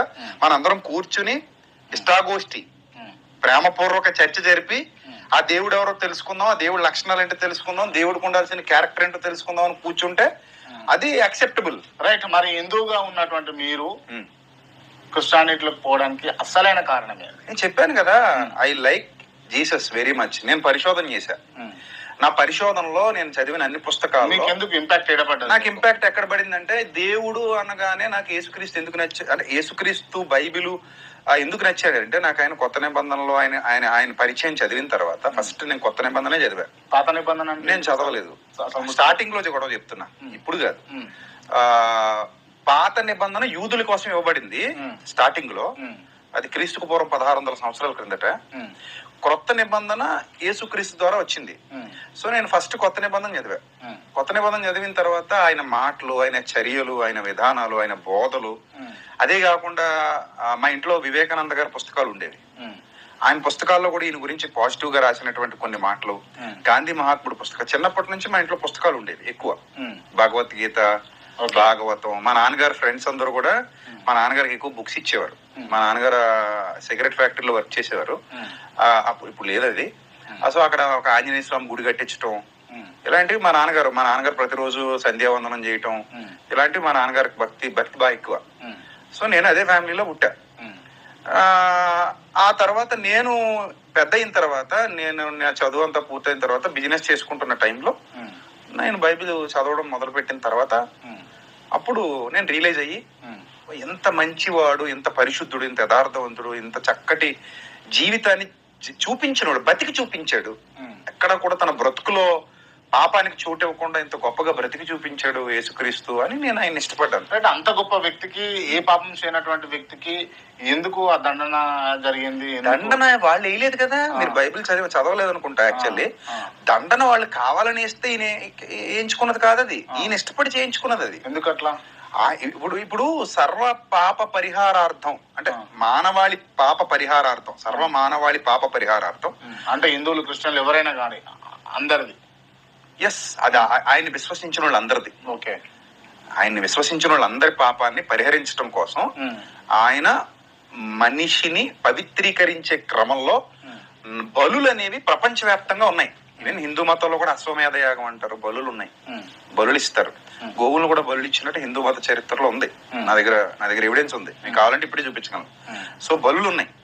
ఈ బలుల్లో మేకల యొక్క, గొర్రెల యొక్క రక్తం మనిషి పాపాన్ని పరిహరించలేదు. మీరు వాటి ద్వారా పాప క్షమాపణ కోసం మీరు ఎదురు చూస్తున్నారు. ఈవెన్ భగవద్గీతలో కూడా ఉంటది, యజ్ఞాలు, హోమాలు, వేదాలు ఎందుకు చెప్పబడినటువంటి యజ్ఞాలు ఇవన్నీ మీరు చేయడం ద్వారానే మీకు నివృత్తి కలుగుతుంది అని ఉంటది. సో బృహదారణ్యకోపనిషత్తులో కూడా ఉంది ఆ సందర్భాలన్నీ కూడా. సో అంటే బలుల మీద ప్రపంచం ఆధారపడింది. Not only Jews, not only Mesopotamians, not only Indians, all over the world, not only Greeks, all over the world బలుల మీద ఆధారపడింది. బలులు ఇచ్చేవారు వాళ్ళు, పాప ప్రక్షాళన కోసం బలులు ఇచ్చేవారు. సో ఆ బలులు ఇచ్చే క్రమాన్ని వాళ్ళు ఎలా నేర్చుకున్నారు, ఎక్కడి నుంచి నేర్చుకున్నారు, అన్ని మతాల్లోకి బలి సంప్రదాయం ఎలా వెళ్ళింది అనేది మనకు తెలియదు. ఆ బలి సంప్రదాయంలో భాగంగా సాక్షాత్తు యేసుప్రభువే భూమి మీదకి వచ్చి తన పవిత్ర రక్తాన్ని, అంటే తన త్యాగాన్ని ప్రపంచానికి చూపించి 33.5 ఏళ్ళు అని చెప్తారు చరిత్రకారులు. భూమి మీద బ్రతికున్నంత వరకు ఎక్కడ ఒక్క పాపం కూడా చేయలే, ఒక పాపం కూడా చేయలే. చేయకుండా బ్రతకటం వల్ల పరిశుద్ధుడయ్యాడు. అది ఆయన పరిశుద్ధతకు నిదర్శనం. పాపం చేయకుండా బ్రతికి, పరిశుద్ధంగా బ్రతికి చూపించి, ఎవరికీ సాధ్యం కానిది ఆయన సాధ్యం చేసి చూపించాడు. అంటే ఒక గొప్పవాడు అన్నవాడు కూడా అందులో పడతాడు, కానీ ఎందులో కూడా పడకుండా నాలో పాపం ఉన్నదని మీలో ఎవడు స్థాపించగలడు అనే స్థాయిలో ఆయన తన గొప్పతనాన్ని చూపించి కలువరి శిలువలో తన పవిత్ర బలియాగాన్ని జరిగించి, నేను నా పవిత్ర రక్తాన్ని ధారపోస్తున్నాను, మీరు మారండి, నేను మిమ్మల్ని క్షమిస్తా, సో నేను మిమ్మల్ని క్షమించి నిత్య జీవానికి తీసుకెళ్తా అనే వాగ్దానం చేసిపోయాడు ఆయన. అంతే, ఇంక అందులో ఏమీ లేదు. యేసు ప్రభువుని నమ్ముకుంటే అప్పులు తీరితే, రోగాలు తగ్గితే, సమస్యలు పోతాయి, ఇదన్నీ దొంగ మాటలు. అంటే దేవుడు రక్తం చిందించిండు, ఇవి రక్తపు చుక్కలు, ఇవన్నీ అవన్నీ అవి చుక్కలేంటి? రక్తపు చుక్కలు ఇస్తాడు దేవుడు మీకు. ఏ చుక్కలు ఎవడు ఏమివ్వడు, అదంతా అప్పుడే అయిపోయింది. ఓన్లీ బిలీఫ్ అంతే. ఇప్పుడు మనం గొర్రెన మేకనం పోసమ్మ తల్లికో తలుపులమ్మ తల్లికో బలేస్తాం కదా హిందూ సాంప్రదాయంలో. చిన్నప్పుడు మేము కూడా తలుపులమ్మ గుడికి వెళ్ళేవాళ్ళం, మా నాన్నగారు వాళ్ళు వెళ్ళేట మేకను బలేస్తారు. మా పక్కన సత్తమ్మ సంబరం జరిగేది, సత్తమ్మ తల్లి సంబరం. సో మేకను బలేస్తారు. ఆ రక్తం, నేను నా చిన్నప్పుడు ఎక్కువ సత్తమ్మ సంబరంలో ఉండేవాడిని. అక్కడ మా ఇంటి పక్కనే గుడి. సో ఆ రక్తాన్ని ఇలా చేతులు పూసుకొని తీసుకెళ్లి ద్వారబంధు కన్నీళ్ళకి పోస్తాడనమాట ఆ చేసిన వ్యక్తి. అవును, ఆ పచనం చేసేటువంటి వ్యక్తి, ఆ యజ్ఞం చేసేటువంటి వ్యక్తి ఎవరైతే ఉన్నాడో, పర్టికులర్ వ్యక్తులు ఉంటారు, వాళ్ళు పూసి రక్తాన్ని పూసి దాన్ని గిన్నెలోకి అవి పట్టి తల్లికి సమర్పణ పెడతారు, సత్తమ్మ తల్లి దగ్గర పెడతారు. సో అంటే దట్స్ ఎ బిలీఫ్. ఇప్పుడు మనందరి పాపాలు ఈ గొర్రె మీద మోపుతున్నాం, దీన్ని బలేసేస్తున్నాం, సాక్రిఫైస్ బలేసేసి ఇక్కడతో మా పాపం తొలగిపోయింది, మొక్కుకున్నాం, కోడిని మొక్కుకున్నాం, మేకను మొక్కుకున్నాం అనే బిలీఫ్ సిస్టమ్ ఏదైతే ఉందో, in the same belief system పాత నిబంధన కాలంలో కూడా ఉండేది. కానీ ఇక్కడ ప్రభు ఏం చేశాడంటే, అరే నాయన, మోగజీవాల రక్తం వల్ల మీకు పాపక్షమాపణ కలగదరా, మీరు నిజంగా మారండి, మీ బ్రతుకులు మార్చుకోండి, జీవితాలు దిద్దుకోండి, మనిషిని మనిషిలా చూడండి, మానవత్వం పెంచుకోండి, నీతి పెంచుకోండి, యథార్థత పెంచుకోండి, ఇవన్నీ నేర్పించి తానే గొప్ప బలియాగం చేసి 3వ దినాన సజీవుడై తిరిగి లేచి రుజువు చూపించి వెళ్ళాడు. అది క్రిస్టియన్ బిలీఫ్ సిస్టమ్. అంతే తప్ప చుక్కలు పడతాయి, ముక్కలు పడతాయి ఏం లేవు అసలు. మరి ఎవడు పుట్టించాడో నాకు తెలియదు. అంటే యేసు ఒక్కడే దేవుడు, నేను ఒక్కనే దేవుడిని, మీరు నన్ను నమ్మండి అని చెప్పేసి కొన్ని చర్చలలో రాసుకుంటది. మరి చర్చిల్లో అలాగే కదా రాసుకుంటారు. ఇప్పుడు మా ఇంటి మీద నా పేరుతోనే నిలయం అని ఉంటది, పక్కింటి పేరు ఎందుకు రాస్తాను? ఏదే ఇప్పుడు ఇది రాముడి గుడి అన్నప్పుడు రాముడి పేరే కదా. నన్ను నమ్మండి, నేను ఒక్కడనే దేవుణ్ణి, నన్ను మాత్రమే నమ్మండి అని రాసి ఉంటది కదా. అన్ని గ్రంథాల్లో అలాగే ఉంది, అన్ని గ్రంథాల్లో అలాగే ఉంది. అంటే దేవుడు నేను ఒక్కడనే దేవుణ్ణి, నేనే దేవుణ్ణి అని చెప్పుకుంటాడా దేవుడు? అంటే నన్ను అడిగితే నేను ఏమంటానంటే, అందరూ రకరకాల దేవుళ్ళను నమ్ముతున్నాం. సో ఇందులో ఎవరు ఒరిజినల్ ఎవరు డూప్లికేట్ అనేది అది కూర్చుంటే తప్ప, చాలా రోజులు చర్చ జరిగితే తప్ప తెలియదు. సో దేవుడు అంటే కొన్ని క్వాలిటీస్ ఉంటాయి. నేనే దేవుడిని అని అనడానికి కొన్ని క్వాలిటీస్ ఏంటి అనేది మనం ప్రశ్నించాలి ఫస్ట్. రైట్, నేను అడుగుతా అన్నా, మీరు చెప్పండి, మీరు ఉన్నారు కాబట్టి. ఒక్క రొట్టెను 100 రొట్టెలు 1000 రొట్టెలు చేసిండా యేసు ప్రభు? బైబిల్ ఉంది కదా. సాధ్యపడుతుందా అసలు? అదే మరి ఇప్పుడు మిరాకిల్ అది, అది మనిషికి సాధ్యం కాదు. ఆయన దైవశక్తి గలవాడు కాబట్టి చేశాడు. ఒక రొట్టెను 1000 రొట్టెలు చేయగలిగాడు. అదే 5 రొట్టెలు 2 చిన్న చేపలు 1000 ఉండదు, 1000 మందికి పంచిపెట్టాడు. 1000 మందికి అంటే చేయాలి కదా, అది చిన్నది ఇస్తే సరిపోదు. ఒక 1000 రొట్టెలు అయితే చేయగలిగాడు, చేశాడు కదా. ఓకే, ఇప్పుడు మీ బుద్ధి ఎందుకు ఆ విధంగా ఉన్నది, నా బుద్ధి ఎందుకు ఈ విధంగా ఉన్నది, అక్కడ కూర్చున్న బుద్ధులు ఎందుకు ఆ విధంగా ఉన్నాయి? అందరిని ఒకటే రకంగా చేయొచ్చు కదా. ఏంటది? ఆలోచించే శక్తి, పరిజ్ఞానం, విద్య, జ్ఞానం. బుద్ధి జ్ఞానం అంటే ఇప్పుడు క్వశ్చన్ మారింది, మారలేదు. ఒక దాంట్లోంచి ఇంకో దాంట్లోకి వెళ్ళారు. ఇప్పుడు అంత అవలీలగా రొట్టెలు పంచినటువంటి యేసు ప్రభు గారు విజయప్రసాద్ రెడ్డిని ఎందుకు అంత మంచి బుద్ధి ఇచ్చారు, నాకెందుకు ఇంత దుర్బుద్ధి ఇచ్చారు అని అడుగుతాను. ఈ బుద్ధి దేవుడు ఎవరికి ఇవ్వడు. పాయింట్ ఏంటంటే ఇక్కడ దేవుడు, నేను చెప్పేస్తాను, నేను ఒకటే ఇంకోటి కంప్లీట్ అవ్వాలి. అంటే రొట్టెలు అంటే చిన్నది రొట్టె చేయడానికి సాధ్యపడినటువంటి యేసు ప్రభు గారికి బుద్ధులన్నీ కూడా మనిషి బుద్ధి, మనుషులను మంచిగా సత్మార్గంలో నడిపించే దేవుడు నరులందరినీ ఒకేలా పుట్టించాడు యథార్థవంతులుగా. దానికి నేను మీకు బెస్ట్ ఎగ్జాంపుల్ చెప్తాను. 3 నెలల వయసు ఉన్న పసిపిల్లలను తీసుకుని అందరిని ఒక రూమ్ లో వదిలేస్తే మీకు అందరి స్వభావాలు ఒకలాగే కనబడతాయి. ఎక్కడ వేరియేషన్ ఉండదు. స్వచ్ఛమైన, నిష్కల్మషమైన, నిష్పక్షపాతమైన, అదొక సద్భావనతో కూడినటువంటి అపురూపమైన వాతావరణం ఆ పిల్లలందరి మధ్యలో ఉంటది. రైట్, కానీ అందులో కొంతమంది నేను చెప్పేది అదే ఉంటారు. నేను చెప్పేది అదే. ఇప్పుడు వాళ్ళు పెరిగి పెద్దవాళ్ళు అవుతూ, they're all like a white papers, వాళ్ళు పెరిగి పెద్దవారు అవుతూ ఆ కుటుంబ నేపథ్యం, సామాజిక నేపథ్యం, సంఘ నేపథ్యం, వాళ్ళకి నేర్పించేవి, చూపించేవి, వినిపించేవి, టోటల్ అన్నిటి మీద బేస్ అయ్యి ఒక వ్యక్తిత్వాన్ని రూపకల్పన చేసుకుంటారు. అలాగా మనుషులందరూ తయారవుతారు. ఉదాహరణకి బిన్ లాడెన్ ఉన్నాడు, పుడతా ఉగ్రవాద కాదు కదా. సద్దాం హుస్సేన్ ఉన్నాడు, పుడతా నియంత కాదు. అలాగే మన సమాజంలో ఉన్న చాలా మంది నరహంతకులు ఉన్నారు, పుడతా వాళ్ళందరూ నరహంతకులా కారు. పుట్టినప్పుడు అందరూ పరిశుద్ధంగానే పుట్టారు, యథార్థవంతులుగా. వాళ్ళందరూ ఎందుకు అటు పోతున్నారు? దేవుడు అదే నేను అంటున్నాను. ఇప్పుడు 1000 రొట్టెలు చేయగలిగినప్పుడు దేవుడు మనిషికి స్వేచ్ఛని ఇచ్చాడు, స్వతంత్రాన్ని ఇచ్చాడు భయ్య. ఇప్పుడు నీ స్వేచ్ఛ నీది, నా స్వేచ్ఛ నాది. నిన్ను బలవంతంగా పెడితే నువ్వు ఒప్పుకోవు. ఇప్పుడు నీకు ఇష్టం లేని నీకు పెట్టి తినిపిస్తానంటే అసలు ఒప్పుకోవు నువ్వు. నీకు ఆ స్వేచ్ఛ ఉంది. దేవుడు మనిషిని మరమనిషిలా చేసి ఉంటే గనక అలాగే చేసేవాడు. అంటే కానీ స్వేచ్ఛనిచ్చి ఇదిగో మరణం, ఇదిగో జీవం, ఇదిగో నీతి, ఇదిగో చెడ్డ, take your own way, choose your own decision అని చెప్పాడు. సో మీరు దాన్ని తీసుకోవటం మీద ఆధారపడండి. మంచిగా బతకాలనుకుంటే బతకండి, చెడిపోతానంటే చెడిపోండి. ఫైనల్ డెస్టినేషన్ లో మాత్రం మీ క్రియలకు తగ్గ ప్రతిఫలం ఇస్తానరా, అది మాత్రం గుర్తు పెట్టుకోండి అన్నాడు. మీకు పిల్లలందరికీ టీచర్ ఒకలాగే పాఠాలు చెప్తాడు. ఆయన బుర్రలో బోల్డ్ అంత విద్య ఉంది. అందరికి ఎందుకు ఎక్కించలేకపోయాడంటే మనం ఏం చేయలేం దానికి. ఆడు తీసుకోవటాన్ని బట్టి ఉంటది అది. ఆడు విన్నాడా, లేకపోతే విన్నట్టు నటించాడా, పక్కనోడితో సోది పెట్టుకున్నాడా, ఫోన్ చూసుకున్నాడా, ఇట్స్ డిపెండ్ ఆన్ హిమ్. అంటే దేవుడు టీచర్, ఎగ్జామ్ కి వెళ్ళిన తర్వాత టీచర్ అంటారు ఇప్పుడు మీరు. ఉదాహరణ చెప్తున్నా, ఎగ్జామ్ కి వెళ్ళిన తర్వాత రాసి పాస్ అయితే మంచి మార్కులు వస్తాయి, బుర్రలో ఉంటే రాస్తాడు, బుర్రలో అయితే రాయలేడు. అలాగే దేవుడు కూడా మనకు ఒక వే చూపించాడు, నువ్వు ఆ వేలో వెళ్ళరా నాన్న అని చెప్పాడు. వెళ్తే వెళ్ళండి, వెళ్ళకపోతే మానేయండి. అది రేపు పొద్దున ఫలితం మనం పొందుకుంటాం. మనం ఏం విత్తనాలు విత్తుతున్నామో ఆ పంటనే కదా కోసుకుంటాం. రైట్. ఒకవేళ అట్లా చేయలే, పాపాలే చేసిండు, పాపే అయ్యిండు, ఏడికి పోతాడు చచ్చిపోయిన తర్వాత? బైబిల్ ప్రకారంగా నరకం ఉంది, అన్ని మత గ్రంథాలు నరకం అనే చెప్తున్నాయి. ఈవెన్ మీ హిందూ మతం కూడా నరకం అనే చెప్పింది. No doubt at. నరకానికి పోతాడు అనే ఉంది మరి. ఓకే రైట్, నరకానికి పోతాడు.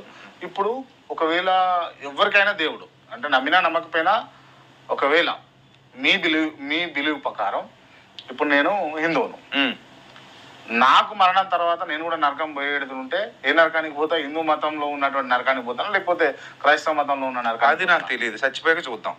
చచ్చిపోయాక చూద్దాం. అది ఏది పోతారు? అది ఊహించి ప్రిడిక్షన్ చెప్పాలి ఇప్పుడు నేను. మీరు ఏ నరకానికి నరకం ఉన్నదా లేదా? అసలు నేను నమ్మిన బిలీఫ్ ప్రకారం ఉంది, మీరు నమ్మిన బిలీఫ్ ప్రకారం కూడా ఉంది. హిందూ మత గ్రంథాల్లో కూడా నరకం ఉంది. మీకు నరకాన్ని అంటే క్రిస్టియానిటీలో నరకాన్ని ఎవరు సృష్టించారు? కాదు, ఇప్పుడు బ్రహ్మవైవర్త పురాణం అని ఉంది, ప్రకృతి కాండం 31వ అధ్యాయంలో. బ్రహ్మవైవర్త పురాణం ప్రకృతి కాండం 31వ అధ్యాయంలో, నపూజయే ద్యోహి భక్త్యా శివలింగం చపార్థివం సయాతి శూలిన కోపాత్ శూలప్రోతం సుధారుణం స్థిత్వ శతాబ్దం తత్రైవ స్వపద సప్త జన్మను తతో భవేద్వేవలశ్చ సప్త జన్మ స్వతః శుచి అని ఉంది. అంటే దీని అర్థం ఏంటంటే, శివలింగాన్ని పూజించని వాడు పరమశివుని యొక్క కోపము వలన భయంకరమైన శూలప్రోతమను నరకమున 100 సంవత్సరాలు ఉంటాడు, అక్కడ నరకయాతనలు అనుభవిస్తాడని క్లియర్ గా ఇక్కడ రాయబడింది. సో అంటే మీ హిందూ మతం ప్రకారంగా కూడా కరుణాకర్ సుగుణ కాదు, ఇక్కడ మీరు లలిత్ కుమార్ కాదు, లేకపోతే మీరు ఎందుకు హిందువులకు సంబంధించినటువంటి గ్రంథాల గురించి మీరు అడిగారు కదా, నేను వ్యత్యాసం చెప్పండి అని అడుగుతలేను. మీరు చెప్పిన విధానంలో నరకం అనేది ఉన్నది కదా, ఎవరు సృష్టించారు? దేవుడు సృష్టిస్తాడు. దేవుడు అంతే. దేవుడు ఇప్పుడు జైలు ఎవరు సృష్టించారు? జైలు ఎవరు సృష్టించారు? మన ప్రభుత్వమే సృష్టిస్తుంది. అవును, తప్పు చేసిన ప్రభుత్వమే జైలు వేస్తుంది. అది ప్రభుత్వం, అక్కడ ప్రభువు, అంతే తేడా. సింపుల్. మంచిగా ఉంటే జనజీవన స్రవంతిలో ఉంటాం, మంచిగా లేకపోతే జైల్లో ఉంటాం. ప్రభుత్వం చూసుకుంటది. ఇక్కడ ప్రభుత్వం ఎలాగా, అక్కడ ప్రభు అలాగా. హిందూ మతంలో శివుడు నరకాన్ని సృష్టించాడు, మీరు చచ్చిపోతే మీరు శివుడు సృష్టించిన నరకానికి వెళ్తారు మీ బిలీఫ్ ప్రకారంగా. మీ బిలీఫ్ అది. ఇప్పుడు కాదు అంటే నాకేంటి పని, నేను ఎందుకు కాదనాలి మీ బిలీఫ్ ని? మీరు కంపేర్ చేసి అడిగారు కాబట్టి చెప్తున్నా. క్రిస్టియన్ బిలీఫ్ ప్రకారంగా నేను యేసు ప్రభు సృష్టించిన నరకానికే పోతా, అంతే. నేను తప్పుగా బతికితే సింపుల్. పోతారా? తప్పుగా బతికితే ఉన్నదా? అసలు నరకం ఉన్నదా? అది ఉందని నమ్మాలి. మన బిలీఫ్స్ ప్రకారం ఉందా? జస్ట్ నమ్మకమే. నాకు ఇక్కడ క్రాంతి గారు, మీరు హిందువునని చెప్పారా ఇందాక నేను అడిగినప్పుడు? అవును. హిందూ అంటే నేను అన్ని దేవుళ్ళు నమ్ముతానని చెప్పారా? అవును. అందులో శివుడు కూడా ఉన్నాడు కదా, అందుకే మీకు చూపించా. ఉన్నదాన్ని ఎందుకు అడుగుతున్నారు? శివుడు చెప్పాడు కదా అని చెప్తున్నాను మీకు. అది మీరు మళ్ళీ లలిత్ కుమార, కరుణాకర, రాధమర అనకూడదు. నేను వాళ్ళ గురించి నేను ప్రస్తావించట్లా. మీరు నమ్మానని చెప్పిన శివుడు చెప్పిన మాట మీరు ఎందుకు నమ్మట్లేదని అడుగుతున్నాను నేను మిమ్మల్ని. అది పాయింట్ ఇక్కడ. ఇప్పుడు నరకం ఉందా లేదా అంటే ఉందని మరి శివుడు చెప్పాడు కదా. అంటే మీరు శివుడు చెప్పిన నరకాన్ని నమ్మతలేరు కదా, మీరు కృష్ణానిటిలో ప్రభువు చెప్పినటువంటి నరకాన్ని నమ్ముతారు కదా, అందుకోసం అన్నాడు. ఎవరి నమ్మకం వాళ్ళది. అదే అండి, ఇందాక నుంచి అదే అంటున్నాను. నేను మీ నమ్మకాన్ని తప్పు పట్టను, మీ నమ్మకం మీదే. నేను మీ నమ్మకాన్ని గౌరవిస్తా. మీ నమ్మకాన్నే కాదు, ఎవరి నమ్మకాన్నైనా నేను గౌరవిస్తాను. హిందువులైనా ముస్లిమ్స్ అయినా I love them very much. నేను మంచిని మంచిగా గౌరవిస్తాను. ఓకే.